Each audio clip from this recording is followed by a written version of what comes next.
Hello students, vector analysis में आज हम बात करेंगे क्रॉस प्रोडक्ट पर। वेक्टर इनटू वेक्टर, हमने आपसे कहा था वेक्टर इनटू वेक्टर। एक वेक्टर को दूसरे वेक्टर से जब मल्टीप्लाई किया जाता है तो स्केलर भी मिलता है और वेक्टर भी मिल सकता है। जब वेक्टर को वेक्टर से मल्टीप्लाई करने पर स्केलर मिलता है तो कहा जाता है ये डॉट प्रोडक्ट है, और जब वेक्टर को वेक्टर से मल्टीप्लाई करने पर वेक्टर मिलता है तो कहा जाता है क्रॉस प्रोडक्ट है। ठीक है, तो if the product of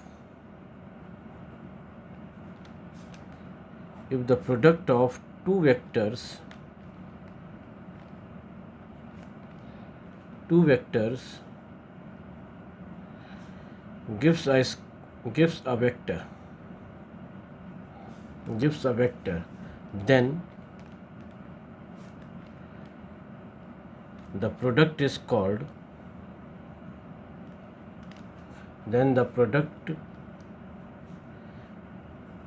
called cross product और वेक्टर प्रोडक्ट।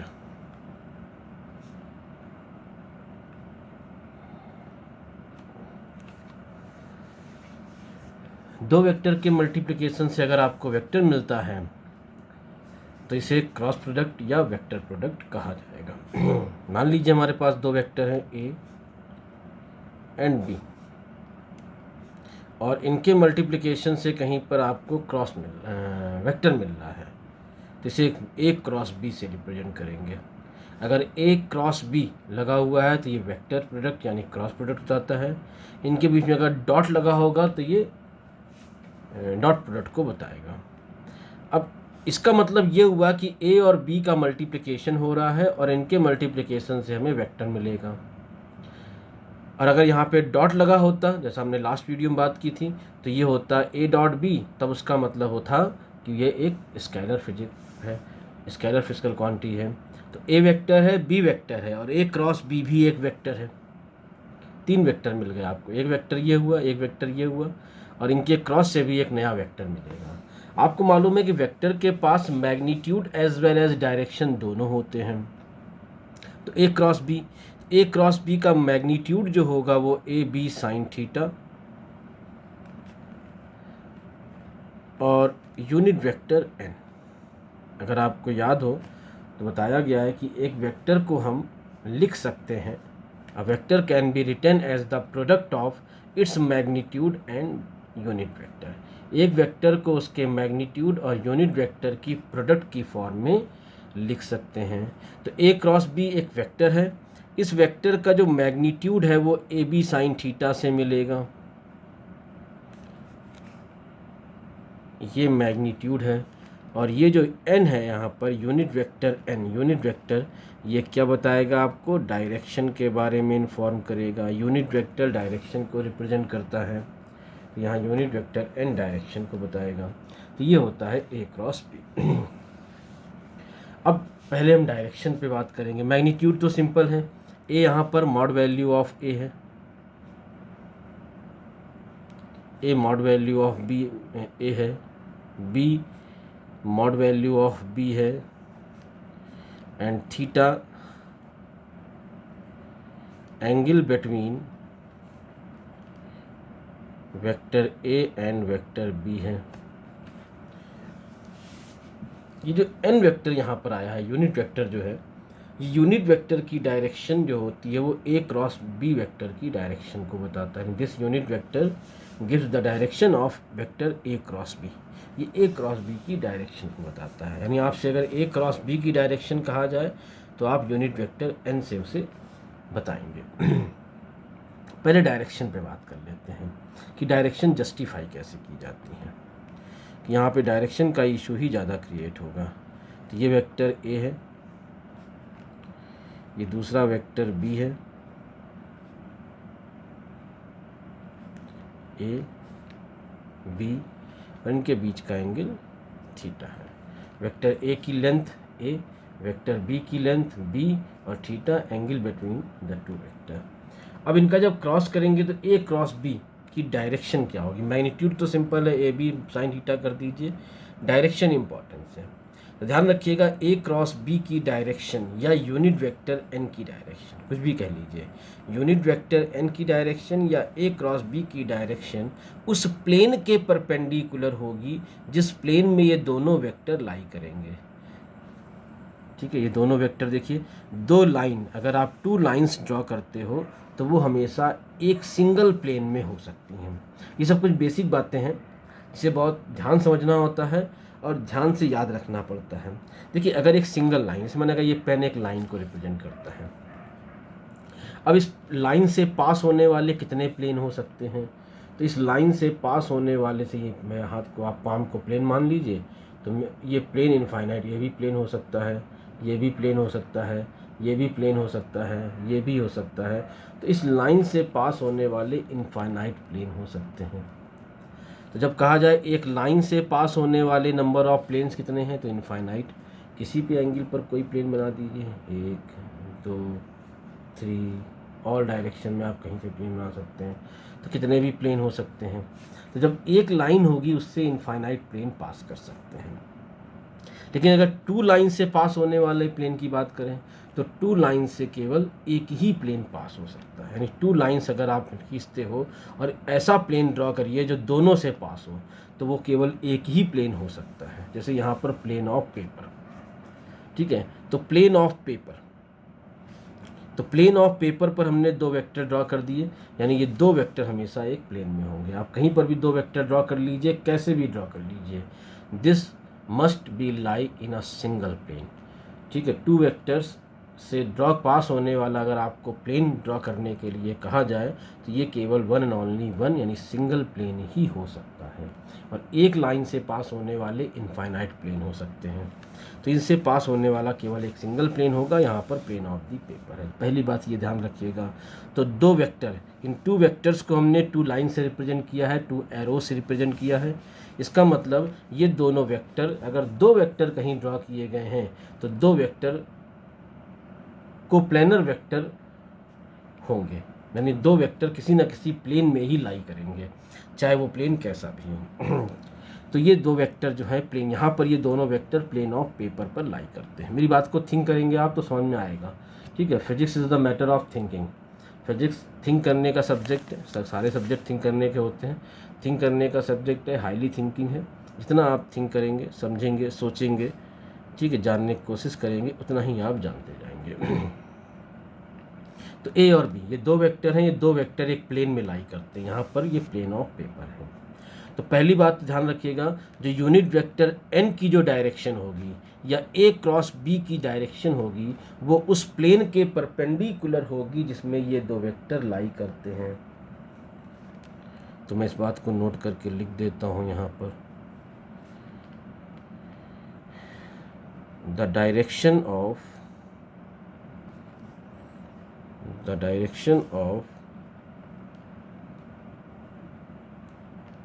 ए क्रॉस बी और यूनिट वेक्टर एन, चाहे यूनिट वेक्टर एन कहिए चाहे ए क्रॉस बी कीजिए, ठीक है, the direction of A cross B और unit vector n is perpendicular to the plane in which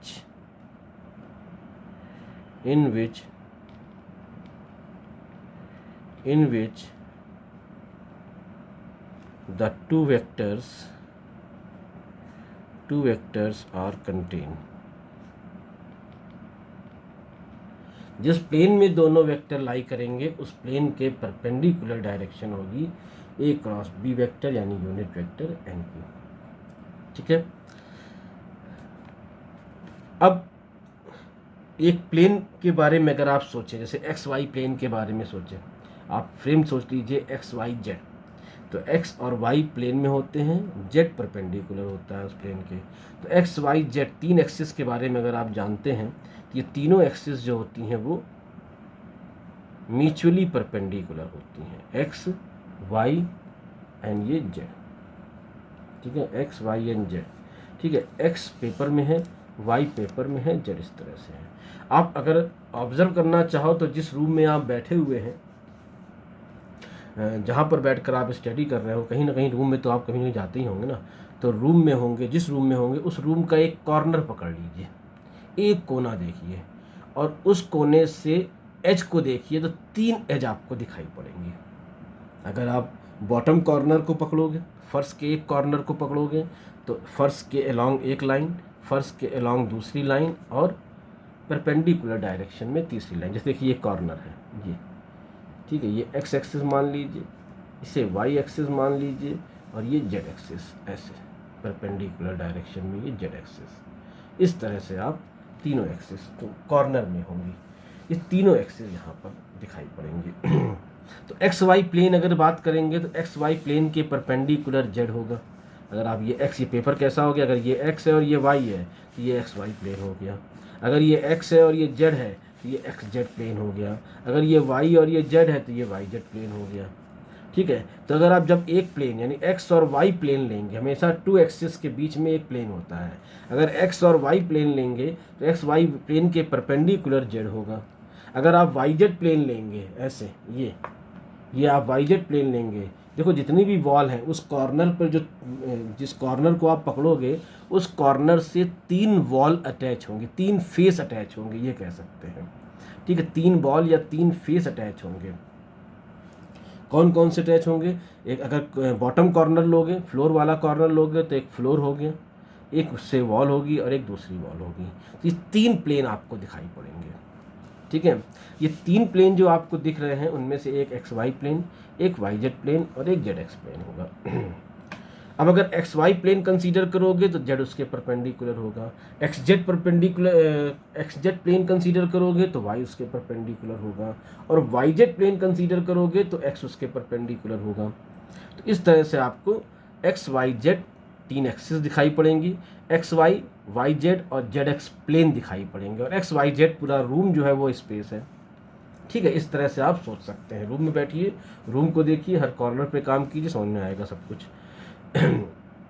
इस तरह से एक्स वाई जेड। अब आप एक प्लेन ले लीजिए, प्लेन ऑफ पेपर है ये, तो इसके परपेंडिकुलर, तो जो डायरेक्शन होती है ए क्रॉस बी की, अगर ये एक्स वाई प्लेन में है तो उसके परपेंडिकुलर, तो जिस प्लेन में एक्स और वाई, जिस प्लेन में 2 वेक्टर होंगे उस प्लेन के परपेंडिकुलर डायरेक्शन होती है एक्स एक्सिस, इस प्लेन के परपेंडिकुलर होता है ए क्रॉस बी या फिर यूनिट वेक्टर एन की डायरेक्शन। डायरेक्शन की बात हो रही, मैग्नीट्यूड तो ये भी साइन थीटा से मिल जाएगा। डायरेक्शन, अब देखिए कोई भी आप अगर प्लेन ले लो, मान लो एक्स वाई प्लेन ले लो, तो उसके परपेंडिकुलर 2 डायरेक्शंस होंगी, एक पॉजिटिव जेड डायरेक्शन में, एक नेगेटिव जेड डायरेक्शन में। अगर आप एक्स वाई प्लेन कंसीडर करते हो तो उस प्लेन के परपेंडिकुलर 2 डायरेक्शन होंगी। एक्स वाई प्लेन के परपेंडिकुलर है जेड एक्सिस, तो पॉजिटिव जेड एक्सिस है तो निगेटिव जेड एक्सिस भी है, ठीक है। मान लीजिए ये हमारा पाम जो है ये एक प्लेन है ऐसे, ठीक है, इस तरह से, तो एक ये डायरेक्शन होगी इसकी इधर की तरफ, एक इधर डायरेक्शन होगी, ऐसे 2 परपेंडिकुलर डायरेक्शन हो सकती हैं। इसी पेपर देखिए, तो इस पेपर में वर्टिकल अपवर्ड और वर्टिकल डाउनवर्ड, इनवर्ड डायरेक्शन में भी एक डायरेक्शन हो सकती है, आउटवर्ड भी एक हो सकती है। तो प्लेन के परपेंडिकुलर 2 डायरेक्शंस हैं। अब क्वेश्चन ये हो गया तो क्या इस वेक्टर की 2 डायरेक्शन होंगी? तो आंसर है नहीं। ध्यान रखना है कि जो वेक्टर हमारे पास ए क्रॉस बी की डायरेक्शन जो होगी या यूनिट वेक्टर एन की डायरेक्शन जो होगी वो उस प्लेन के परपेंडिकुलर होगी जिसमें दोनों लाई करते हैं, लेकिन एक ही डायरेक्शन होगी। बट हम क्या देख रहे हैं कि प्लेन की 2 डायरेक्शन हो गई, तो एग्जैक्ट डायरेक्शन क्या होगी? तो एग्जैक्ट डायरेक्शन के लिए एक रूल और ऐड किया गया, राइट हैंड क्रॉस रूल, इसे बोलते हैं राइट हैंड क्रॉस रूल। अब राइट हैंड क्रॉस रूल क्या है? राइट हैंड क्रॉस रूल में अपने राइट हैंड को आपको इस तरह फैलाना है, थंब परपेंडिकुलर है, देखिए इस तरह से आपको राइट हैंड फैलाना है, ठीक है, ऐसे, ये राइट हैंड क्रॉस रूल, ठीक है। राइट हैंड को फैला करके, राइट हैंड जो लेफ्ट हैंड यूज़ करते हैं ध्यान रखेंगे, राइट हैंड का ही इस्तेमाल कर सकते हैं, लेफ्ट हैंड नहीं यूज़ कर सकते, राइट हैंड क्रॉस रूल, ठीक है। अब जो पहले वेक्टर लिखा हुआ है, यहाँ पहले कौन लिखा हुआ है? ए, पहले ए लिखा हुआ है तो अपने राइट हैंड को वेक्टर ए की डायरेक्शन में कर दीजिए। देखिए वेक्टर ए किधर है हमारा, राइटवर्ड डायरेक्शन में, तो वेक्टर ए की डायरेक्शन में अपना राइट हैंड हमने फैला कर दिया। अब बाद में कौन सा वेक्टर लिखा है, बी लिखा है, बी लिखा है, तो बी लिखा है तो ए क्रॉस बी करिए, यानी ए से बी की तरफ फिंगर्स को टर्न कीजिए। देखिए सबकी फिंगर ऐसे ही बेंड होती हैं, किसी की फिंगर इस तरह नहीं बढ़ती, बैक डायरेक्शन में बैक नहीं होती, तो फिंगर टर्न कराना है जिस डायरेक्शन में फिंगर टर्न होती हैं, ठीक है। तो ए क्रॉस बी, तो ए क्रॉस बी फिंगर हमने टर्न कराई इस तरह से, ठीक है। ए पर हाथ रखा, बी की तरफ फिंगर टर्न कराई, थंब किधर की तरफ है, वर्टिकल अपवर्ड, ऊपर की तरफ, ठीक है। और अगर आप बी पे अपना राइट हैंड रखते और ए की तरफ टर्न कराते तो फिंगर डाउनवर्ड होती। लेकिन रूल क्या है, जो पहले लिखा है उस पर हाथ रखना है, जो बाद में लिखा है उसकी तरफ फिंगर टर्न करानी है। तो ए पर अपना हाथ रखिए, बी की तरफ टर्न कराइए, ठीक है। अब देखिए जो हमारे पास वेक्टर ए है, जो हमारे पास वेक्टर ए है यहाँ पर, ये देखिए ये वेक्टर ए इस तरह से है राइटवर्ड डायरेक्शन में, ठीक है, इधर की तरफ, तो हमने इधर अपना हाथ कर दिया। वेक्टर बी इधर की तरफ है ऐसे, ये वेक्टर ब्लैक पेन से वेक्टर ए, रेड में ब्लू पेन से वेक्टर बी, वेक्टर ए से बी, ये तो थंब ऊपर तरफ। अगर हम ए पर हाथ रखते हो फिंगर ऐसे टर्न कराते हैं, मतलब इस तरह से चलते हैं, ऐसे ऐसे रोटेट करके आते हैं, समझ रहे हैं मेरी बात को, ये ऐसे रख देते हैं, आप समझ में आ जाएगा। ये दो तरीके हैं, ए से बी ऐसे जाइए क्लॉक एंटी क्लॉकवाइज, या फिर क्लॉकवाइज जाइए, इस तरह से जा सकते हैं, क्लॉकवाइज एंटी क्लॉकवाइज, दो पॉसिबिलिटी हैं, फिर डायरेक्शन दो हो गई। तो यहाँ पर एक मॉडिफिकेशन और करते हैं, जब आप अपनी फिंगर फर्स्ट वेक्टर पे जब आप राइट हैंड रखकर सेकंड वेक्टर की तरफ, फर्स्ट वेक्टर वो जो पहले लिखा हुआ है, सेकंड वेक्टर वो जो बाद में लिखा हुआ है, तो फर्स्ट वेक्टर पे राइट हैंड रखकर जब सेकंड वेक्टर की तरफ फिंगर अपनी टर्न कराएंगे, फर्स्ट वेक्टर पे राइट हैंड रखकर जब सेकंड वेक्टर की तरफ आप फिंगर अपनी टर्न कराएंगे, तो आपकी ग्रिपिंग में, ये ग्रिपिंग में जो एंगल आना चाहिए वो लेस देन 180 होना चाहिए, नॉट मोर देन 180। बस इतना ध्यान रखेंगे, कभी भी डायरेक्शन में आपको प्रॉब्लम नहीं आएगी, ए क्रॉस बी की डायरेक्शन में आपको प्रॉब्लम नहीं आएगी, ठीक है। तो पहली चीज़ क्या ध्यान रखनी, तीन बातें ध्यान रखनी है। पहली चीज़ कि ए क्रॉस बी की यानी यूनिट वेक्टर एन की डायरेक्शन उस प्लेन के परपेंडिकुलर होती है जिस प्लेन में ये दोनों वेक्टर लाई करते हैं। ए क्रॉस बी की डायरेक्शन उस प्लेन के परपेंडिकुलर होती है जिस प्लेन में ये दो वेक्टर लाई करते हैं। दूसरी बात, राइट हैंड क्रॉस रूल का यूज़ करना है, फर्स्ट वेक्टर जो पहले लिखा हुआ है उस पर राइट हैंड रखना है, राइट हैंड को फैला कर रखना है, और दूसरे वेक्टर की तरफ फिंगर्स को टर्न कराना है। Thumb gives the direction of A cross B. तीसरी बात, आपकी ग्रिपिंग में जो एंगल आना चाहिए वो लेस देन 180 वाला आना चाहिए। आपकी ग्रिपिंग में जो एंगल आना चाहिए, जो एंगल पकड़ में आना चाहिए, जिस तरफ फिंगर टर्न करेंगे वो कौन सा आना चाहिए, लेस देन 180 आना चाहिए। इस तरह से आप ए क्रॉस बी की डायरेक्शन को डिसाइड कर सकते हो। समझिएगा, ये वेक्टर ए है, ये वेक्टर बी है,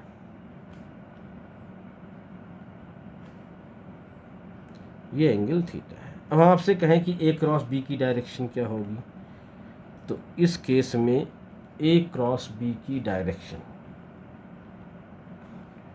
ए क्रॉस बी वेक्टर की डायरेक्शन क्या होगी, ए क्रॉस बी अपवर्ड, आप सोचते जाइएगा, मन में अपने बोलते जाइएगा। ए क्रॉस बी आउटवर्ड डायरेक्शन को हमने कहा डॉट से रिप्रेजेंट करते हैं। मेरे पुराने वीडियोस देखेंगे तो आपको सब बातें समझ में आएंगी।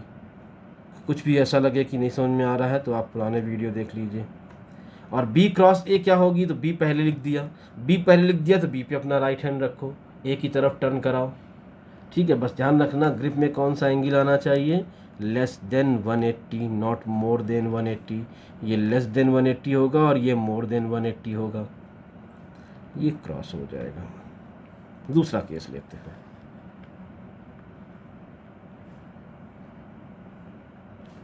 ये वेक्टर ए, ये वेक्टर बी, ये angle theta.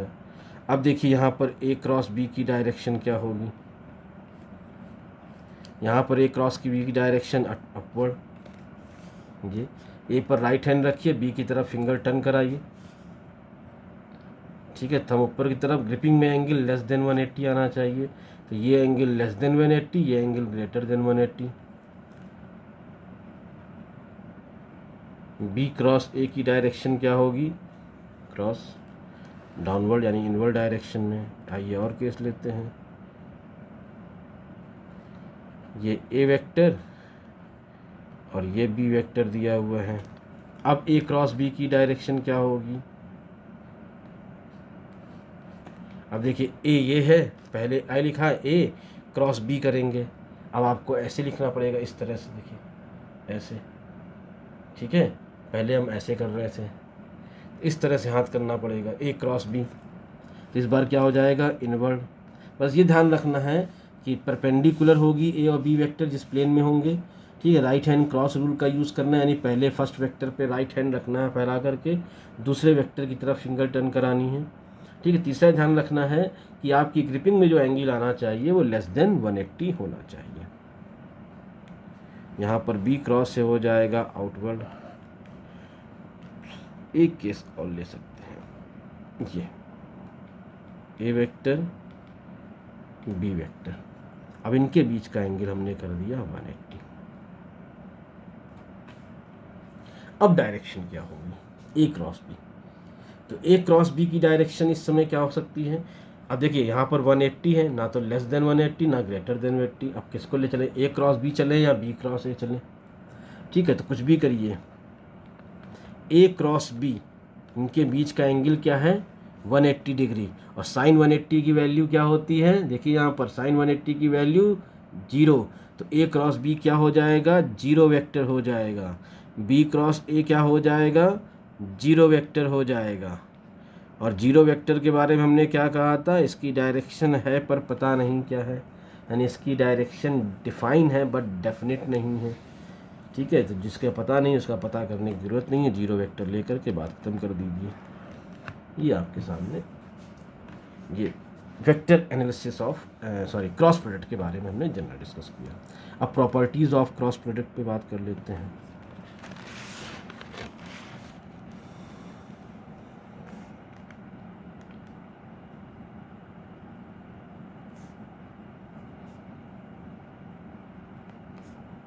Properties of cross product,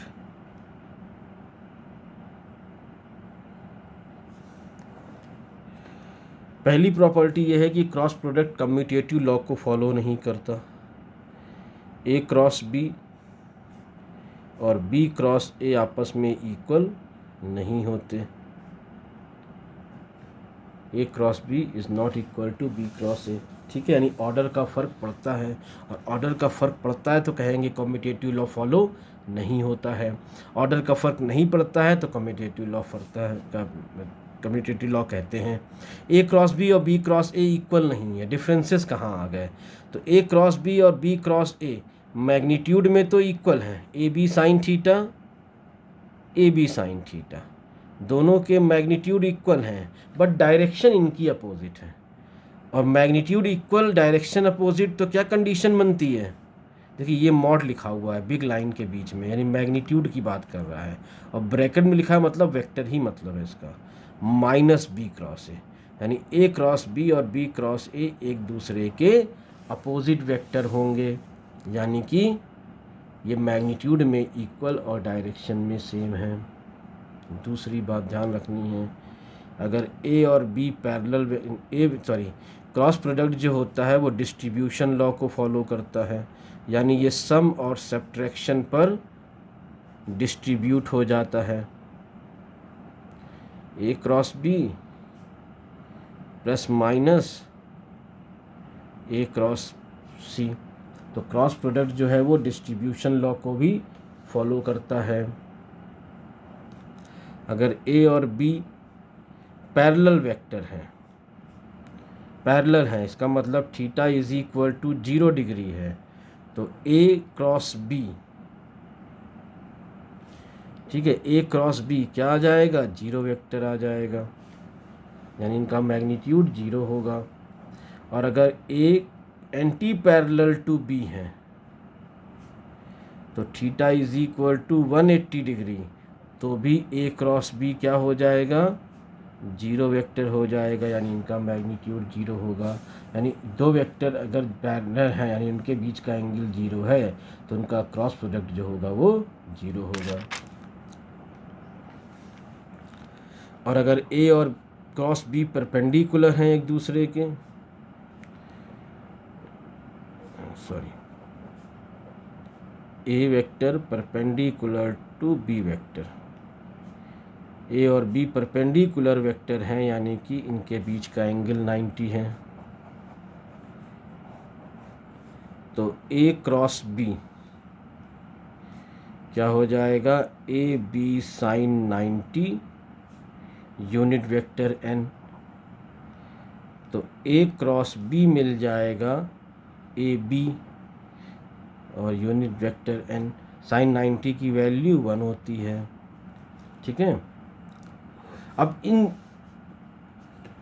properties of cross product में यानी क्रॉस प्रोडक्ट का यूज़ यूनिट वेक्टर के साथ कीजिए, यानी आई क्रॉस आई। तो आई क्रॉस आई देखिए यहाँ पर आई क्रॉस आई यानी दो इक्वल वेक्टर हैं। अगर ए क्रॉस ए होता, ठीक है, तो ए क्रॉस ए होता तो दोनों वेक्टर के बीच का एंगल क्या हो जाता, जीरो, और यहाँ क्या मिलता, जीरो वेक्टर। सोचिए ऐसा, ए क्रॉस बी है ए बी साइन थीटा, तो आई क्रॉस आई मतलब इक्वल वेक्टर है। इक्वल वेक्टर के बीच का एंगल क्या होता है, 0 डिग्री। तो यहाँ क्या लिखोगे, यूनिट वेक्टर ए, आई का मैग्नीट्यूड 1, आई का मैग्नीट्यूड 1, 1 इंटू 1 इंटू, मैं लिख देता हूँ, 1 इंटू 1 इंटू साइन 0 और यूनिट वेक्टर एन। साइन 0 की वैल्यू 0, पूरा वेक्टर क्या हो जाएगा, 0 वेक्टर। इसका मतलब क्या लिखेंगे, आई क्रॉस आई को हम 0 लिख सकते हैं, आई क्रॉस आई 0।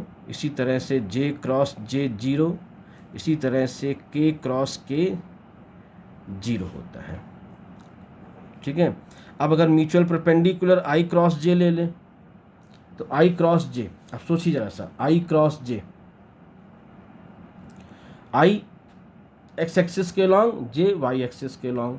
जब आई क्रॉस जे करेंगे आप, ये आई क्रॉस जे यानी कि ये एक्स है,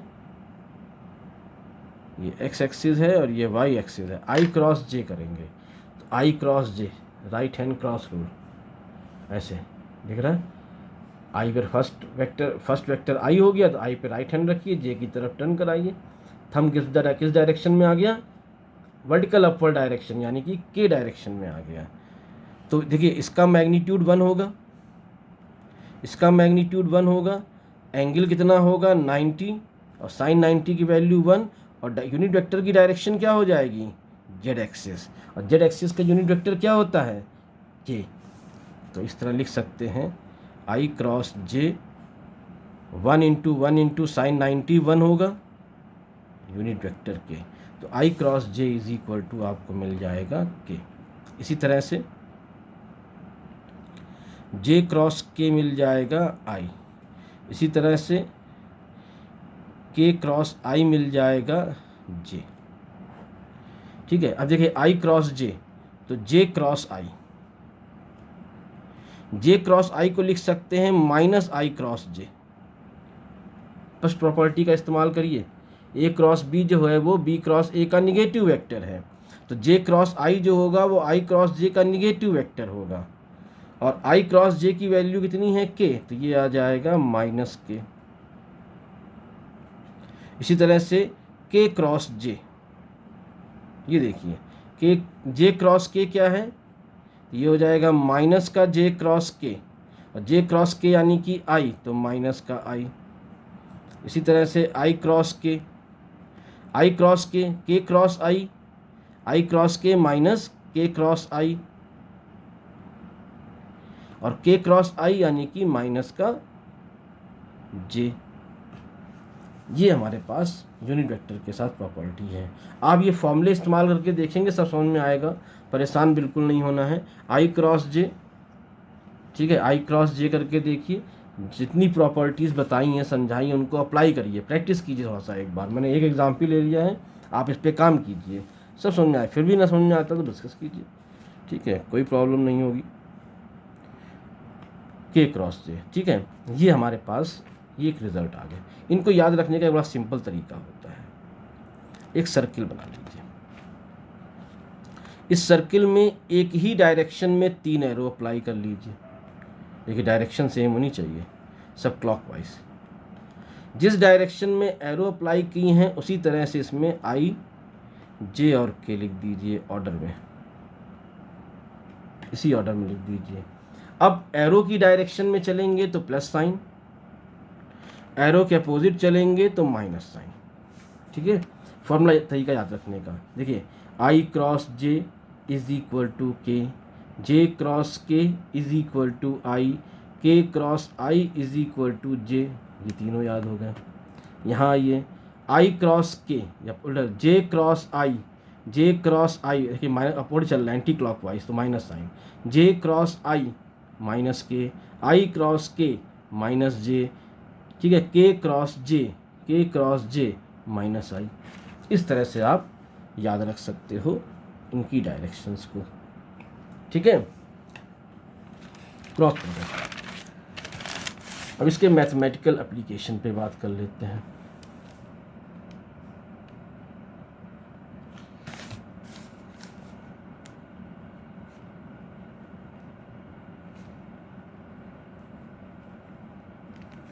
mathematical analysis of cross product.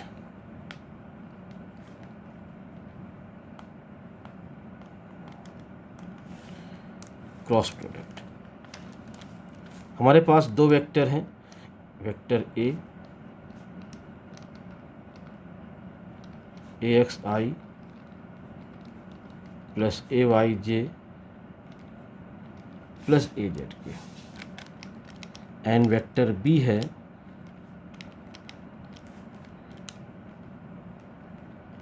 B x i plus B y j plus B z k. इस तरह से हमारे पास ये दो वेक्टर दिए गए हैं ए और बी। अब इनका क्रॉस करना है तो कीजिए cross, a cross b. A की जगह पर वेक्टर ए लिख दीजिए, a cross a i plus A y j plus A z k, b x i b y j b z k. ठीक, अब डिस्ट्रीब्यूशन लॉ का इस्तेमाल कीजिए। सिंपल जिस तरह से अलजेब्रा में मल्टीप्लिकेशन करते थे वैसे यहाँ करेंगे, बस वहाँ इंटू लगाते थे, यहाँ क्रॉस लगा देंगे। ए एक्स आई, पहले ए एक्स आई का तीनों में करेंगे, फिर ए वाई जे का तीनों में करेंगे, फिर ए जेड की। तो ए x I,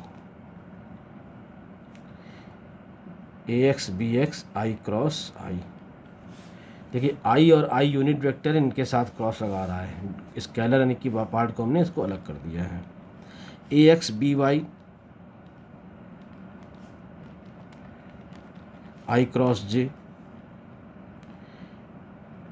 A x b z i cross k, तीनों का हो गया। अब ए वाई का करेंगे, ए वाई बी एक्स जे क्रॉस आई, ए y B y j cross j, ए y B Z J cross के,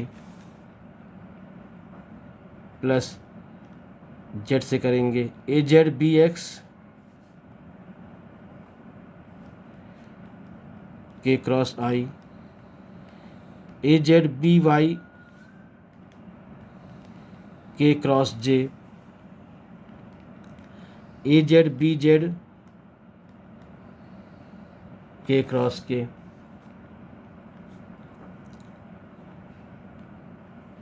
ए क्रॉस बी। ठीक है, अब देखिए आई क्रॉस आई क्या था, 0, जे क्रॉस जे क्या था, 0, के क्रॉस के क्या था, 0। ये तीन तो 0 हो गए, छोड़ दीजिए। A x B y,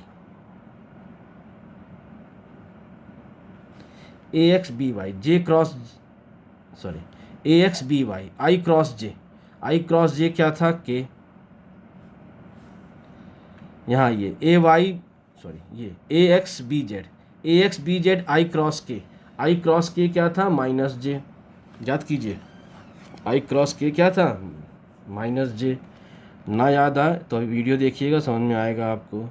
a x b z i cross k क्या था, माइनस का जे। आई जे के ऑर्डर में चलेंगे तो प्लस साइन, रिवर्स चलेंगे तो माइनस साइन। ठीक है, आई से जे इज इक्वल टू के। ठीक है, इस तरह से याद रख सकते हैं। जे क्रॉस आई, आई क्रॉस जे क्या होता है, प्लस का के, तो जे क्रॉस आई माइनस का के, तो माइनस ए वाई बी एक्स के, ये जीरो है। आई क्रॉस आई, जे क्रॉस जे, के क्रॉस के, ये सब क्या है, ये सब जो है वो जीरो हो जाएंगे। ठीक है, अब कहता है जे क्रॉस के, जे क्रॉस के क्या हो जाएगा, आई, तो a y B z i, j cross k i जो है वो रहेगा नहीं, अगला वाला आ जाएगा। जे और के हैं तो आई आना है, बस प्लस माइनस देखिए। अगर ऑर्डर में है आई जे के, ठीक है, तो आप प्लस साइन, अब रिवर्स ऑर्डर में है तो माइनस साइन। के क्रॉस आई, देखिए ऑर्डर में आई जे के, आई जे के आई, जे के आई, जे के ऑर्डर चल रहा है। के क्रॉस आई प्लस का ए जेड बी एक्स, के और आई है तो यहाँ जे आ जाएगा। क्या बच्चा, ये के क्रॉस जे, देखिए जे क्रॉस के ऑर्डर में है, के क्रॉस के माइनस तो माइनस आना है, तो माइनस ए जेड बी वाई, के और जे हैं तो आई आएगा। ठीक है, अब a cross b, a cross b i वाले टर्म एक साथ कर लीजिए, ये देखिए दो आई टर्म है, तो a y B Z minus A z b y, ये आई मिल जाएगा। जे वाले टर्म देखिए, लेकिन माइनस बाहर रखिएगा। ठीक है, इसे याद करने में आसानी होगी आपको। माइनस, जब माइनस बाहर करेंगे तो माइनस वाला प्लस हो जाएगा, प्लस वाला माइनस हो जाएगा, यानी ए एक्स बी जेड माइनस ए जेड बी एक्स जे। अब के आ जाइए, के में प्लस बाहर रखना है, आई को प्लस रखना है, जे को माइनस रखना है, के को प्लस रखना है, ये ध्यान रखिएगा। ठीक है, के, एक ये के का है, एक ये के का है, तो ए एक्स बी वाई माइनस ए वाई बी एक्स क्या हो जाएगा, के। देखिए के है तो इसमें जेड नहीं आएगा, ए एक्स बी वाई ए वाई बी एक्स, यहाँ पे आई है, ये आई वाला टर्म है तो इसमें अंदर एक्स नहीं आएगा। ठीक है, a y B z a z b y, ये गलत लिख गया है। ठीक है, आई वाला टर्म एक ये है, ए जेड बी वाई, जी आपके पास रिजल्ट आ जाता है ए क्रॉस बी। अब इसे अगर याद रखने में प्रॉब्लम है तो इसकी एक ट्रिक होती है, इसे डिटर्मिनेंट प्रोसेस भी कहा जाता है। डिटर्मिनेंट आप मैथ में पढ़ते हो, ये पढ़ोगे तो डिटर्मिनेंट से हम इसे इजीली याद रख सकते हैं। कैसे, समझ लीजिए, तो ए क्रॉस बी लिख दिया हमने, इक्वल टू पैरेलल लाइन खींच लीजिए। ठीक है, सबसे ऊपर लिख दीजिए आई जे के, सबसे ऊपर लिख दीजिए आई जे के।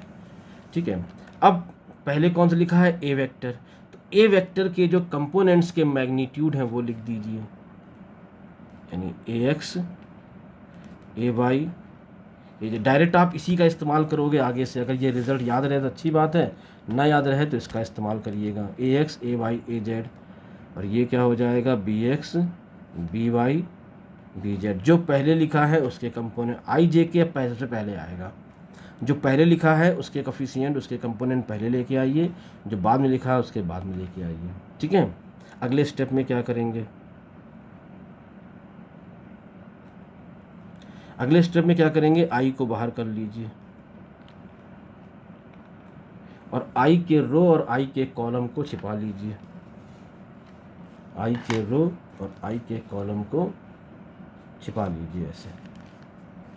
ठीक है, आई के रो और आई के कॉलम को आप छिपा लीजिए ऐसे। अब जो बच रहा है उसको लिख दीजिए,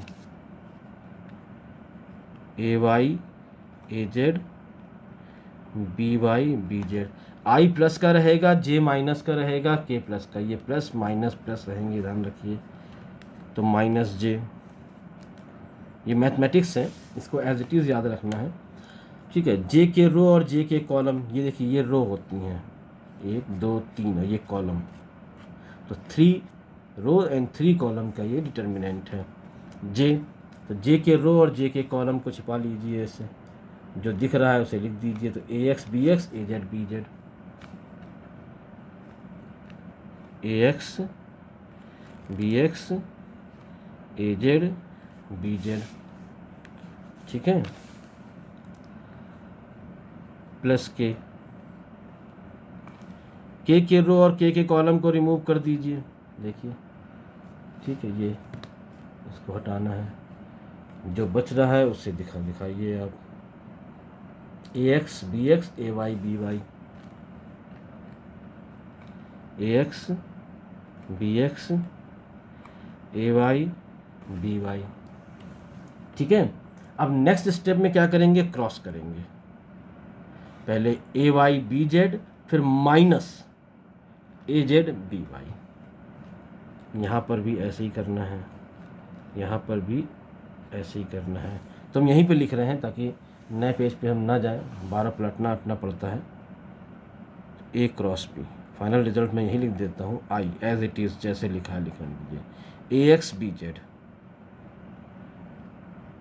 a x b Z minus A Z, sorry A Y है, a y B Z minus A z b Y, देखते जाइए, ए वाई बी जेड माइनस ए जेड बी वाई आई, ए वाई बी जेड माइनस ए जेड बी वाई आई minus जे, हम उसी result तक पहुंच जाएंगे। तो आप इस प्रोसेस का इस्तेमाल डायरेक्ट कर सकते हो, ए एक्स बी जेड माइनस ए जेड बी एक्स, ठीक है। समझ लीजिए, जगह थोड़ी सी यहाँ कम पड़ रही है, हम नया पेज यूज़ नहीं करना चाहते, पलटना पड़ेगा पेज, ठीक है। प्लस के ए x B J Y,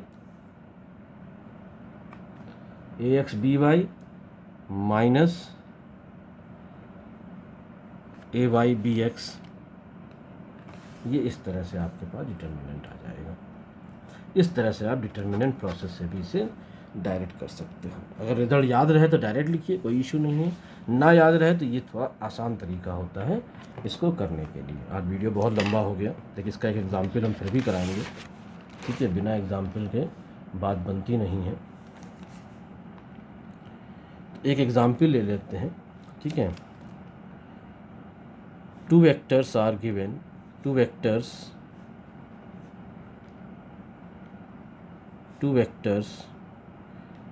A is equal to I minus 2j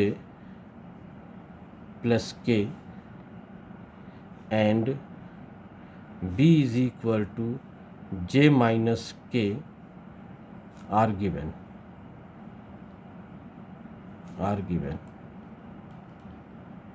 Find out A cross B and mod value of A cross B, ठीक है। ए क्रॉस बी फाइंड करना है और फिर इसका मैग्नीट्यूड भी फाइंड करना है। देखिए कैसे सॉल्व करते हैं।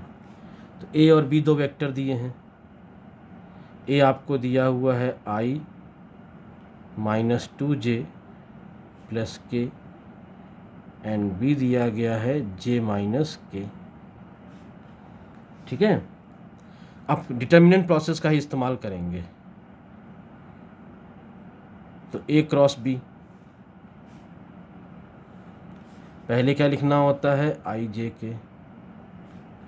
अब पहले ए लिखा है तो ए के कंपोनेंट्स के मैग्नीट्यूड, आई के साथ क्या है 1, जे के साथ -2, के साथ 1। यहाँ पर बी के साथ में आई नहीं है, मतलब आई के साथ 0 है, जे के साथ 1 है और के साथ -1 है। अब क्रॉस कर दीजिए, जितना आसान बना करें, आई, ठीक है। अब आई के रो और कॉलम छोड़ दीजिए, तो -2, अब आई के रो और इसको छोड़िए और इसको छोड़िए, तो ये बचेंगे।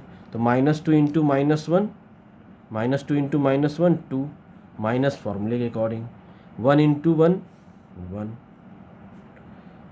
माइनस जे जे के रो और जे के कॉलम को छोड़ दीजिए 1 इंटू -1 -1 0 इन माइनस फॉर्मूले के अकॉर्डिंग 0 इंटू 1 0 प्लस का के रो और कॉलम को छोड़िए 1 इंटू 1 1 माइनस फॉर्मूले के अकॉर्डिंग -2 इंटू 0 0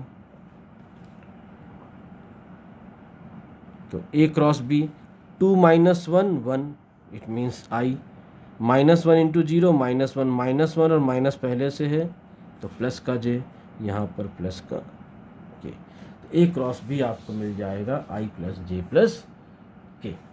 ठीक है, अब इसकी मॉड वैल्यू चाहिए A क्रॉस B। देखिए A क्रॉस B एक वेक्टर है, चाहे तो आप इसे एक नया नाम दे सकते हैं, D वेक्टर कह दीजिए।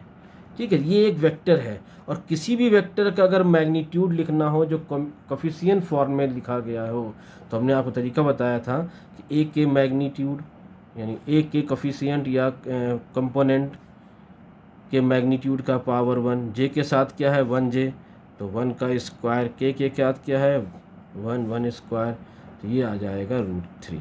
ये ए क्रॉस बी का मैग्नीट्यूड आ जाएगा। तो क्रॉस प्रोडक्ट में क्रॉस फाइंड करना और उसका मैग्नीट्यूड फाइंड करना दोनों सीख लीजिए। आगे इसके कुछ क्वेश्चंस और करेंगे तो और चीज़ें आपको हम बताएंगे। ठीक है, वीडियो आज का बहुत लंबी हो गया है, थोड़ा सा ज़्यादा हो गया है, बस आप इसे इसे स्क्रीनशॉट और ले लीजिए। ठीक है, कोई प्रॉब्लम है तो बेहिचक कांटेक्ट कर सकते हैं। बस सीखने के लिए मेहनत करनी पड़ती है। सुनने को तो कान से ही सुनना होता है, देखना आंखों से है, तो समझने के लिए मेहनत करनी है, दिमाग चलाना पड़ता है।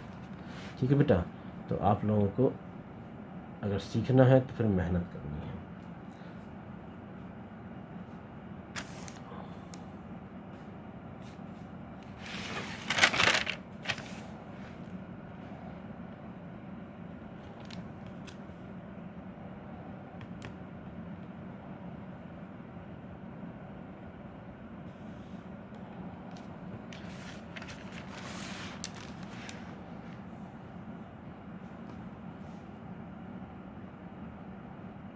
ठीक है, आज का वीडियो हम यहीं रखेंगे, इसे यहीं रोकते हैं। आप लोग मेहनत करते रहिए, जितना ज़्यादा सीखना चाहते हैं उतना ही ज़्यादा मेहनत कीजिए, खूब थिंक कीजिए, खूब मेहनत कीजिए। ठीक है, ओके।